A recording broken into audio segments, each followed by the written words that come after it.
So Professor Richard Brown, welcome to the Science of Psychotherapy podcast. How are you? I'm excellent this morning. Thank you very much for having me. It's quite an honor to be here. Yes, and it's Richard Hill here. It's just I look there. I'm saying my last name because we can see you at the moment, and you're not an old, aged, grey-haired fellow, and I am. But even still, this is wonderful to have you here. We were very fortunate to also get Joe LaDue to come and have a chat with us, and we started inkling on this stuff, and then he prodded you and said, you should talk to these guys. It's okay. They're not too bad. And we're so pleased to have you here. We're so pleased. We are.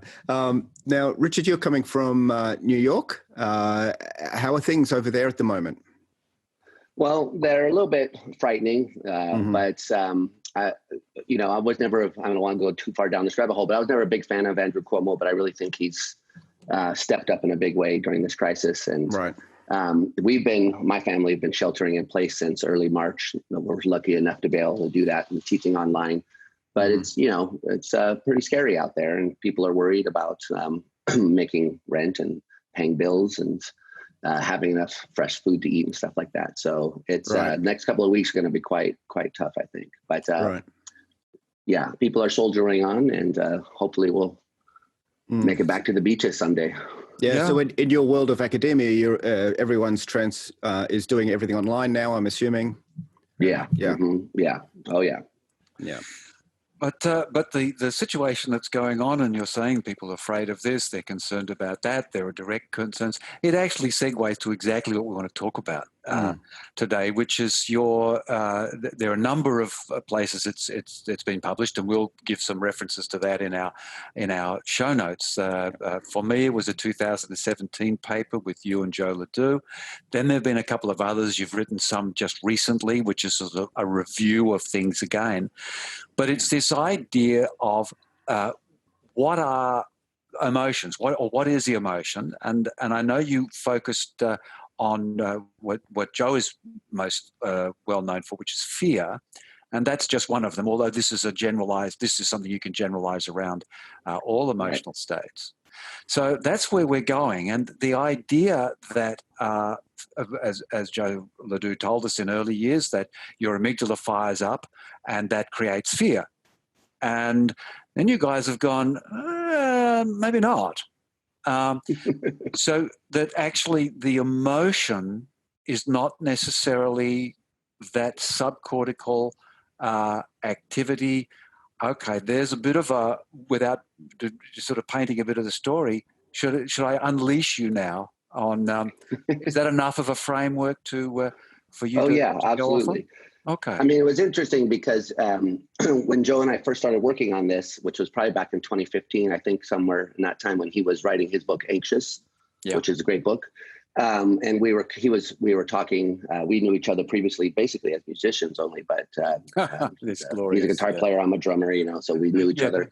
We're musicians as well. Yeah, it's amazing how many of us academics are musicians. It's cool.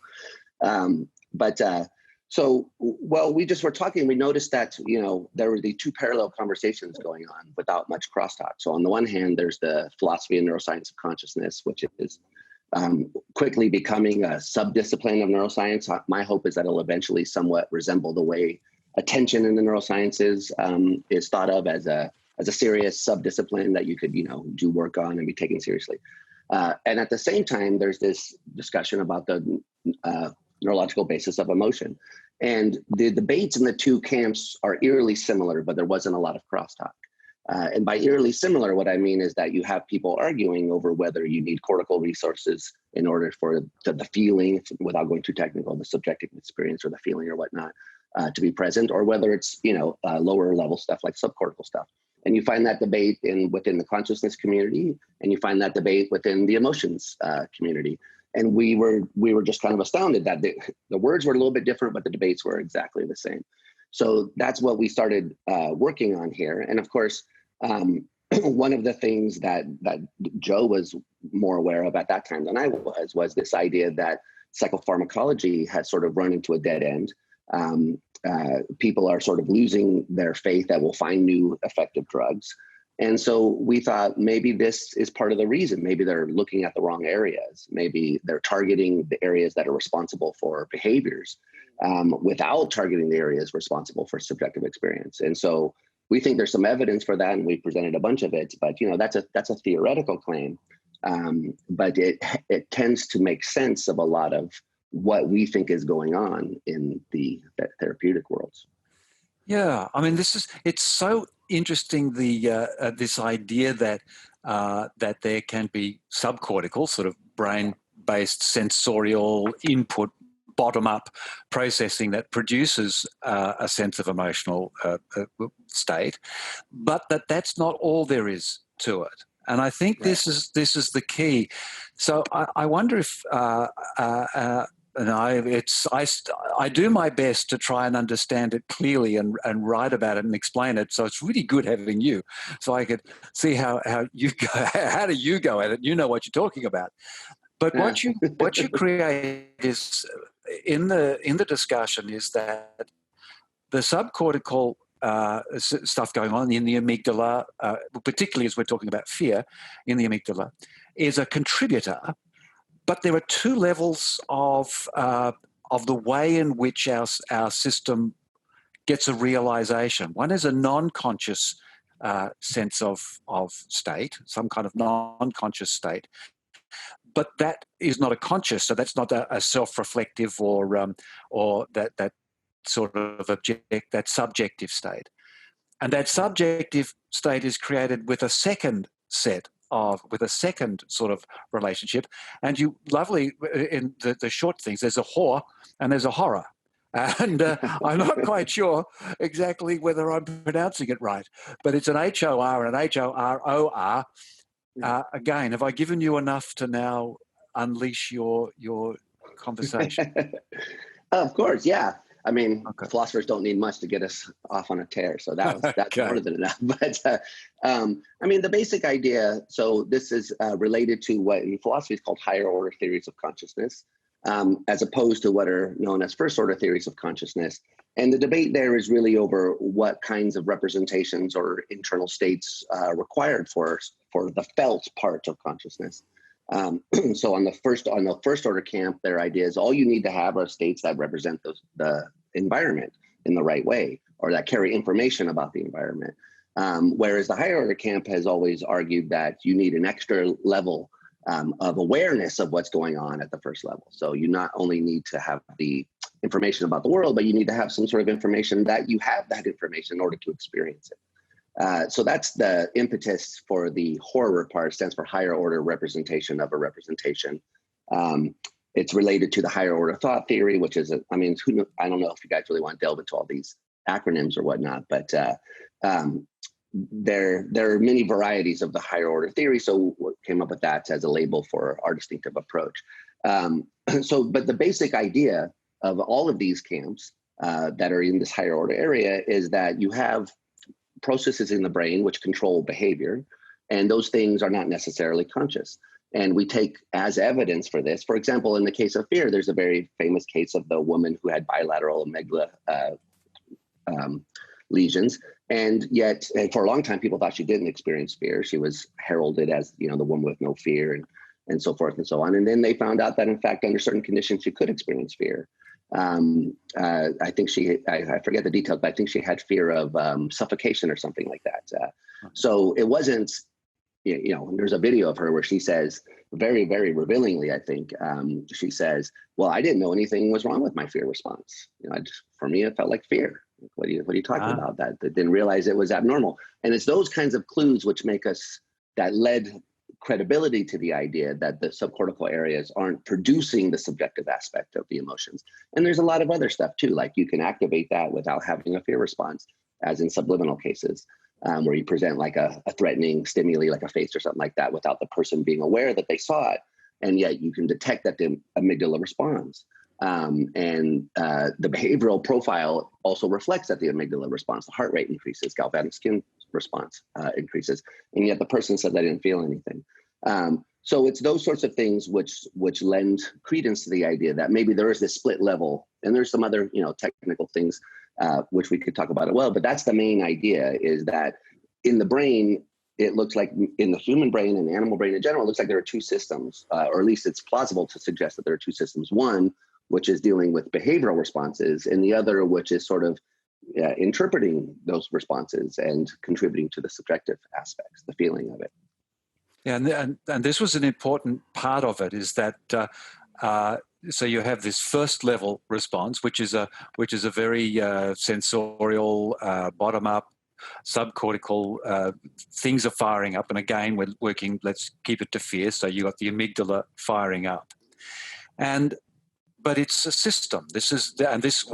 We talk a lot about complex systems, that you just cannot think of anything in the sense of linear. You always have to think of the complex system. So what happens in a human brain, from when I'm looking at the work in this higher order representation, we've got the first order, then we've got this higher order representation, is that those sensorial inputs interact and integrate and have a interaction, a complex framework with memory, with both semantic memory, but also autobiographical memory, but in a non-conscious frame that initially triggers behaviors and responses before we have a conscious awareness. How am I going with that before. one? Yeah, it's not. I guess I wouldn't say it's always before. Sometimes it's roughly simultaneous, maybe even sometimes after, depending on the specifics. But the basic idea there is right, that you have these non-conscious. I mean, so in the background, there's an assumption, which is a pretty deep assumption, actually. So if it's not universally accepted, but the background assumption is that brains began on planet Earth non-consciously. If you go back and look at, amoebas and their path up, single cell organisms path towards more complex things like neurons, eventually into nervous systems. The idea is that, well, those things didn't need consciousness. They didn't need to feel anything in order to move around the environment and avoid being eaten. They're not simply automatons necessarily, which a lot of times people they claim that they're not conscious with they're just being purely mechanical automatons, but they could have flexible adaptive behavior to the environment. And the idea is that you don't need consciousness for any of those things. Sometimes people really wonder about that, and there's a lot of debate about that point that I just made, but that's an assumption that's in the background of our work for sure. So that you have to then speculate, well, where does the consciousness part come? So if you can have if you can have a mouse, let's say, that can do all the things that mice can do, but without feeling anything, without being subjectively aware of its experience, and yet still have all the micely behaviors, then you have to, at some point, explain how the conscious part arises, the subjective aspect of it arises. And that's really what the higher order theory is aimed at doing, is trying to differentiate between the behaviors on the one hand, which are flexible, adaptive, good for survival, and on the other hand, the subjective aspect with the feeling part of it, which don't always line up nicely with the behaviors. And I think this is really a big problem, because a lot of times people see the behaviors and immediately assume, well, those seem like they got to have some kind of feeling associated with them. And I think there are some really tough cases like hydroencephaly, where you have people with this unfortunate condition, and yet they can smile, recognize their mother's voice. And people jump to the conclusion, well, they must have felt something. They must have, they must be smiling because they're happy that their mother is there. And that's not necessarily false. I'm not saying it's false, but I'm saying it's an assumption that should be questioned, because without the cortical areas, it's not clear whether that's just kind of automatic response or non-conscious processing. So these are the sorts of the philosophical issues, of course, that come out of the paper, but the more pragmatic kinds of issues that come out of it is that, well, what we see is a lot of therapy aimed at changing behavior and neglecting the subjective aspect of the experience. And that's really, so whatever you think about these background philosophical issues, which are interesting to people like me, this is the really important point, is that a lot of times people go to therapy and their behaviors change, but they say, I don't feel any better. And we think that's because part of the problem is they're just targeting the wrong areas. And if you don't target the subjective aspect, the systems, as you guys are saying, are all interconnected. So if you're just messing with the amygdala, for example, You may change the behavior, but the stuff up here in the cortical areas is interacting with that, and it's going to bring those behaviors back eventually, unless you target the subjective aspects as well. So we think that's really the pragmatic point. Yeah.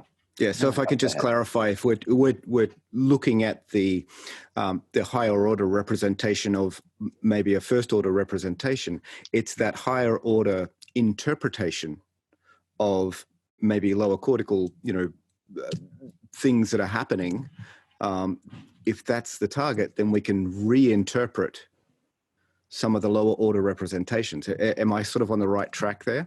Yeah, that's exactly right. Yeah, so that if you reinterpret those lower order signals, then you change the way you experience them. Right. So we could change the nature of fear, anxiety, whatever it might be. Right. Yeah, exactly. That's largely in some respects, some way, the success I think that things like cognitive behavioral therapy have had is they change the way you interpret what's going on. Of course, they focus on the environment. Like for me, I'm anxious about flying. So when I get on a plane, I need Xanax and a whiskey pretty quickly. But, therapy-wise, it's like you got to focus on, well, what's that vibration over there? I'm getting very nervous about this vibration. Is the plane going to crash? But you have to reinterpret the way you think about that. So usually they're focused on the external environment. That vibration, or notice the person who's serving the drinks, they're not nervous, right? So you're being mindful about those sorts of things, but really what we think is that you should be mindful of your own responses to it. So it's like, okay, I'm interpreting this in the wrong way, and if you adjust the way you think about it, then you adjust the way you interpret the incoming signals, and it changes your experience on the plane. That's the general idea. Because just using that one, we could almost in a sort of simplistic way, clarify that there it is. You take a couple of Xanax and a whiskey, and that settles down those direct fears that come from being in a sort of a cylinder, in a tube in 5,000 feet in the air. Yeah. But you also have thoughts and ideas, so you can think yourself from information by the nature of the way you interpret information mentally. You're mentalizing of the problem. So right. You can think yourself into an emotion without having any subcortical activity, right. Or you can have both happening and they're both supporting each other, because this is the thing that we try and explain. Everything's got a feedback, this loop system, this dynamic engagement. Right. So having sort of established that you can rethink the way things are going. So you can think yourself into an emotion, but you can also think yourself, if not out of that emotion, but to reframe that emotion. Right. Yeah. And that's the important point. Is so when you take the Xanax, if I didn't take the Xanax, I wouldn't stand in the security line and get on the plane. I'd be in the parking lot saying, I think I'll pass. So the psychopharmacology affects the behavior. So the Xanax makes me more likely to actually sit down, put on my seatbelt, and go through with those behaviors. But internally, I'm still very nervous. And taking the Xanax doesn't tone down that all by itself. I'm still very anxious. I'm there. And maybe I sort of notice the anxiousness and I'm a little bit detached from it somewhat in a sense, but I'm still feeling it. And so the idea that we have is that if you want, so you got to address that as well. We don't want to leave the feeling part out of it. And this is not everybody does this, but we think this is a general trend in this area, is that people tend to leave the feeling out of it and they focus on changing the behavior. And that's unfortunate, because obviously if you don't change the feeling, then it brings the behaviors back. And that's the feedback loop thing that we were just talking about. Right. So using imagination, in a higher order representational way, imagination, which is modifying it without you sort of going onto an airplane or being in an airplane. You're at home, you're safe, and you're using your imagination to reinterpret what some of those signals might be when you are actually at the airport. Right. That can go some way to changing some of those neural circuits that would be firing like crazy if you hadn't sort of done those mental exercises. Yeah, because there are the two aspects there. So the one, there's the threat detection, which you're trying to modify. The amygdala is constantly scanning the environment, trying to match things out there to your profile of threatening things. So vibration, sounds, and those sorts of things. But then there's also the way. So the idea is, well, it's kind of tricky to put this in a non-technical way, and I'm not very good at it. But the idea is that. The idea is that when you have these higher order representations, they're not effortful. You're not sitting there, in like the way in which I was just consciously trying to figure out how to express myself. And I'm thinking, what's the best way to say this? So the idea is that it's not happening like that. It's something that's automatic, that goes on without your conscious awareness. That's what these higher order representations are. They're almost as automatic as the stuff the amygdala is doing. So you have to retrain those kind of automatic higher order representations as well. So training yourself to not be alarmed by the vibratory signals is part of it, but also training yourself to have the right kinds of higher order reactions, the way you interpret those signals coming in. That's part of what's important about the visualization and the imaginative activities, I think. Yeah, so you're retraining those automatic responses just at the higher level. But so that's an important part, is that these higher order, the higher order representation of the non-conscious representation is almost instantaneous. It's automatic, but it's directly related to your sense of your memories, your knowledge memories, and your autobiographical memories. Right. And so this is why therapies that go into reframing the nature of your autobiographical memory obviously are going to have some impact on the nature of this higher order representation of the representation, this conscious subjective feeling that comes out. So you can do it temporarily by doing that positive reframing before you go and do something, but gradually, I suppose, as you do each process, each time you go and it is okay, you actually can create a new set of memory frameworks that will remove your phobia.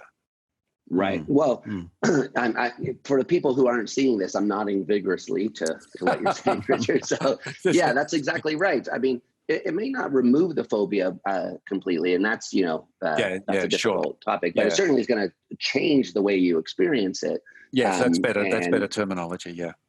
Yeah, and that's of course the goal. That's what we want. I mean, so it's a bit unfortunate. I mean, I don't know. It's a bit unfortunate that the way a lot of the therapeutic community has developed has aimed, not everybody, I don't want to blanket everyone, but I think a significant portion of it is aimed at changing the behavior. They want you to go to the party. They want you back at work. They want you to be able to fly. And the feeling of the subject is almost secondary in some cases. It's like, that's unfortunate that you feel that way, but really we want to get you off the couch and out of your sweats, right? That's really the thing that we're trying to work on. And we think that's part of the problem, why there hasn't been a lot of success. You need to incorporate both. You can't do it just at the higher order level because the amygdala is going to drag you back down. You can't just do it at the amygdala level because the higher order level will drag you back up. And you need to target both of these and that's why, largely what you do is you give them drugs and you also talk to them and you hope for the best. And really, we think that's symptomatic of what the problem is that you need to have this explicit in mind that there are these two levels in there. And you may need different tools for each of those levels. And that's not clearly, I think, recognized yet. Yeah. Right. And sometimes the higher order representation is, like I'm thinking about Bruce Ecke and his work with memory reconsolidation, that they are, we don't have a conscious awareness of them, and yet they are a higher order representation. And then when we do become conscious of them and we recognize them for what they are, then they're liable for change. Right. Yeah. And this is right, because of course what Bruce is suggesting or bringing forward with the memory reconsolidation, which again is we see in Joe's work, is what that we are changing the nature of the way in which memory presents itself.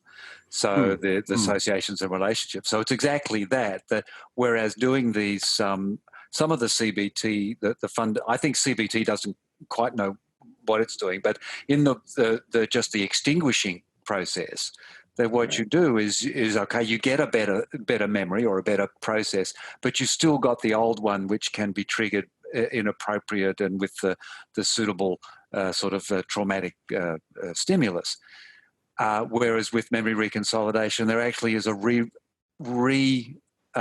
it's literally a rewiring, but the nature of the way in which the memory presents itself creates a different subjective experience. Right. Yeah. I love it. I love it when a professor says right. I feel much better. Right then. Yes. Full marks. Thumbs up. I'm good. It's like being back at uni though. It's terrible. Sorry. Richard, can I ask? So, where is this research going? Where are your thoughts going? Where are you wanting to take all of this? Yeah, thank you. Our primary idea was to get some crosstalk between these communities and to have these kinds of discussions. So this is, in fact, the fact that we're talking about this sort of stuff is where we wanted the research to go. So that's fantastic, and I thank you guys for your enthusiasm and having us on here and stuff like that. But so generally, what we want is more recognition of the subjective aspect, that feeling okay is supposed to be the goal. And changing behavior is also important, but feeling okay is important. And we want to just kind of highlight that. So our work has generally trying to get neuroscientists, therapists, psychotherapists, and those sorts of persons to take seriously again the idea that consciousness is real. I mean, everyone, I guess I should be careful. Not everyone agrees, but most people agree consciousness is real. I'm thinking of some philosophers who deny that consciousness exists, but that's neither here nor there. But to take it seriously as a neurological phenomenon, as a psychological phenomenon that can be studied and understood, and that is useful in these other endeavors, that in therapy, in psychology. And for a long time, the history, consciousness has always been hanging around in the background, but we invent words to try to pretend we're not talking about it. So implicit, explicit. That's just marking the conscious unconscious distinction without having to say conscious and unconscious. So what we want is some recognition that this is a legitimate scientifically important concept. Yeah. And that's, you mentioned the review paper earlier that came out in Trends in Cognitive Science called Understanding the Higher Theory. That was the whole point that we were trying to make there, is like, this is an important approach that has important practical translational implications. And so we just want people not necessarily just taking it on board as true, but thinking about it, debating it, seeing if it's useful, comparing it to the other approaches that people think are useful. That's really what we're hoping is going to come out of this sort of research. Okay. And you've done that actually in the paper last year. You've actually done one which talks about all the other approaches. And argues your case in relation. But to me, I just read it. I said, this is just an invitation for everybody who follows each of those approaches to come in. And people like to argue, but see, I'm a great believer in I don't like critical argument. I like creative, constructive arguments. Yes. Where do we go? Where does this take us? It's and I think this is. I really love this idea, so I'm kind of in it a bit, sort of boots and all. But I think what you're suggesting, which I think is very true, is always maintain. What's that wonderful thing Florey says, that a theory sits on the edge of the fingertips to be blown away by the merest fact. And so just keep follow things, reside with things, but always be open to the fact that we could be wrong. Right. Yeah. Yeah. No, that's very important. And just let me add briefly to that, these ideas are somewhat controversial in some circles, because people really just take this, well, the behavior is there, so it's got to be conscious idea very seriously. And I take that seriously too, but also we want to look at these translational approaches. We want to see what benefits it has. And that was one of the points we want to make in that paper, was evaluate the theories not only on your kind of intuitions and what you think agrees, but how useful they are for doing the things that we want to do outside of the lab in more practical situations. Exactly. And there we think this has an important thing to offer. Absolutely. So from a, psychotherapy perspective, this gives a lot of latitude for effective change, which I think is very important. So glad you guys are sort of working on the theoretical aspect of this. Yeah. Thank you. Yeah. So out there reading, there's a 217 paper, there's a 219 paper, there's a couple of others in between. There's Joe's book on anxious, and then his other one, the 4 billion years of the development of consciousness. Nothing complex for him, but all these things were discussed in this last half hour. All some of the important elements of those, and there's a wealth of stuff that the both of you have brought to our attention that I think give us the ability to be more confident. Because I just, one of the thoughts, just one more thing I wanted to just add in about the behaviors is one is that we just change the behavior, and that's there you go. But it's also this thing of, how does a therapist know that something is better? It's the behavior that tells us. In my last book, I wrote it appears that it's quite a brave thing to write. I've talked to you, but I just said, a client comes in and says, I'm not okay. Then you do stuff. Then they say, I'm okay now. That's it. And they go home. And it's a fascinating thing that we have this this subjective awareness of whether I'm okay or not okay. So there's something about us within that frames that, and we need to trust that more, and or at least listen to it more. Right. Yeah. And this is what I got from your papers, that this is how it speaks. Listen.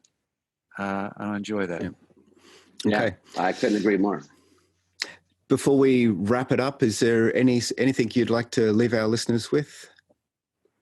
I think we covered a lot of stuff. I mean, this is we could delve into any of these topics a lot more, but I just want to say that these kinds of discussions are really important. You know, as a kid, I went through some therapy myself, and it didn't really appreciate the way it was done. And I don't think it was very helpful for myself at that time. And so part of the impetus for doing this is that we want to help people. That's really what's behind the ideas here. And theories are important. And data is important, and you don't want to neglect one for the other. So sometimes you hear neuroscientists saying things like, oh, I don't have a theory, I only look at the data. And I think that's just kind of disingenuous at best, and harmful at worst. And what we want is the interaction between theories and data. And we want to go open-mindedly into evaluating these things to determine whether there's something in there that's useful in the tool bag. That we want to keep, even if you don't think the higher order theory is the truth about human consciousness, there are still ideas in there that are useful and that can be applied. And so it's not really at this point as important whether you say that's the correct theory of consciousness, but rather look at it and say, is there anything that's useful for helping people? I think that's the important thing. Okay. Wow, I'm glad you asked the question, Matt, because that was fantastic. That's a great thing to leave everybody with. There's more, folks. There's more. There is. Professor Richard Brown, thank you so much for joining us here on the Science of Psychotherapy podcast. It's been a pleasure talking to you. It's been a pleasure on my end as well. Thanks for having me. Thanks a lot. Okay. See you later.